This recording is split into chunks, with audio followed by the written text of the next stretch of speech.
Chairman Nikhil Odisha ठिकादार महासंघ सांबादिक सम्मेलन से डाकिचु जे ओडिशा रे ठिकादार ओडिया ठिकादार संख्या लक्षाधिक एवं ये लक्षाधिक लोक ओडिशार प्राय कोटिए लोक हाथ को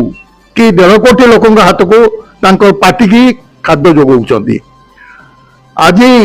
ओडिशार जो सरकार ओडिशार ठिकादार प्रति जो मर्मात्मक मनोभाव देखई चली दीर्घ वर्ष धरिक देखई चली ओडिशार ठिकादार को विपर्यस्त कर चली तार विरुद्ध में आम दृढ़ आंदोलन बर्तमान आरंभ करने जाऊँ। 1 तारीख आरंभ हो एवं आंदोलन चालू रपर्यंत आमर देइथिबा समस्त दाबी सरकार पूरण करना सरकार पूरण कले जाइए आम से दाबी उठू से मस लागू कि 3 मास लागू 6 मास लागू जो पर्यंत सरकार आम दाबी पूरण न कर कारण सरकार आमको अतीत मार्च मसरे जो धोखा देते कहले आम शीघ्र पूरण करदेव 3 मास समय ने किंतु 3 मास पूरण कले ना जमी परिस्थिति थी से परिस्थिति रहीगला। तेणु एथरक सरकार को आम चेतावनी देचु आपण मान मध्यम सरकार शीघ्र आम दाबी पूरण करूँ जो पर्यंत आम समस्त दाबी पूरण न से पर्यंत ठिकादार दृढ़ भाव प्रतिरोध कर चलिए सारा ओडिशा काम बंद रोडा सरकार ही दायी रही। Dilip Kumar Jena secretary all Odisha contractor association देखो आमर जो गत मार्च मसरे स्ट्राइक होता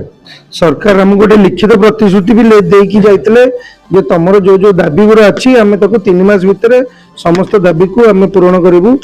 किंतु आज की 4 मास भी बीतीगला आम जो फॉलोअप करुचु आम पाखे गोटे दाबी भी एपर्यंत पूरण है जो दाबी गुरा 5-7 दिन भितर भी हो पारे कथा 4 मास बीतीगला पर भी से दाबी गुरा पूरण है आमर एबे नुआ जो से माने सिस्टम करछन आमे गोटे दाबी रखितले आमर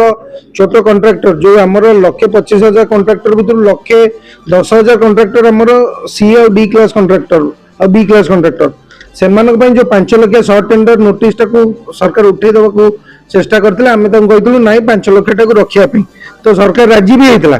किंतु आज का डेट रे मार्च ऑनवर्ड्स जेते आज की हेगलानी 3 मास कंप्लीट हेगलानी 5 लाख टेंडर बिल्कुल काढू ना से जो 1,10,000 भाई मैंने से मैंने आज पर्यंत मार्च ऑनवर्ड से 4 मास भीतर गोटे भी काम कर पाइना तो से निजर पेट पोषण केमती करेंगे तो आम सरकार पाखे कहीलु जमी से 5 लाख केबे भी बंद करेंगे तापर आप देखो एबे गोटे रज फंक्शन गला सरकार एमती जो वामी सिस्टम रखिंट तादर एमती कटकणा कले रजरे कौ भाई मैंने पेमेंट पाइले जो आप जानते रजटा आम ओडिया गोटे बड़ फेस्टिवल रज दशहरा रे सब कॉन्ट्रैक्टर चाहती जो जो लेबर अच्छा कि सप्लायर अच्छा समस्त को पेमेंट देवे तो सरकार रजरे पेमेंट देलेनी आमर गोटे लाइसेंस रिन्यूअल मार्च एंड रे सीडीएमएस पोर्टाल टाक एमती कर लाइसेंस आज पर्यंत रिन्यूअल हो पारुनी बहुत बहुत भाई मान सबू माने से कहते आम अपग्रेड कर आम मान कस्ट अपग्रेड करेंगे जो कॉन्ट्रैक्टर भाई मैंने हईराण हे कस्ट सरकार अपग्रेड करेंगे तो आम बहुत विरोध करुचु तो आमर जो 3 मास समय भी बीतीगला आम से जी दिन टाइम देइथिलु सरकार को एबे आम जुलाई 1 रु आम समस्त निष्पत्ति नि जुलाई 1 रु आमर निर्माण सौध को आम पूरा बंद करूँ अचलावस्था करूँ से जो पर्यंत आमर दाबी गुरा न पूरण होने से आम शांतिपूर्ण भाव आंदोलन जारी रखी। हरिभवती Nandan Chakraborty vice president all Odisha contractors association अनेक थर धारणा देइछन्ती आगर पूर्व भी अनेक थर धारणा देइछन्ती कि किछि फलप्रद हेनी एतर फलप्रद होबले आशा आमे दीर्घ दिन धरी लोअर पीएमजी रे धारणा रे बसिलु आमरण अनशन मध्य कलु सरकार सहित हमर विभिन्न पर्याय रे 3-4 थर डिस्कशन करा गला सेक्रेटरी सहित एआईसी सहित सर्वशेष मिनिस्टर सहित भी डिस्कशन करा गला से माने हमको लिखित प्रतिश्रुति देला परे आमे आंदोलन से ओहरीलु से गोटे सर्टन पीरियड आमको देते आम किसी दिन भितर आपणकर जो 8 दफा दाबी गुड़ी पूरण करूँ से लिखित प्रतिश्रुति देते लिखित प्रतिश्रुति देला आम आंदोलन ओहरीलु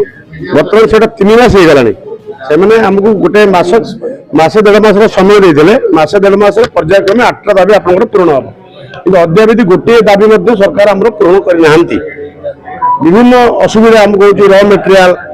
5 लाख टका वार्निश भी कौन टेक्निकल इश्यू से संशोधन कले ना शेड्यूल ऑफ रेट आम चेंज करागला ना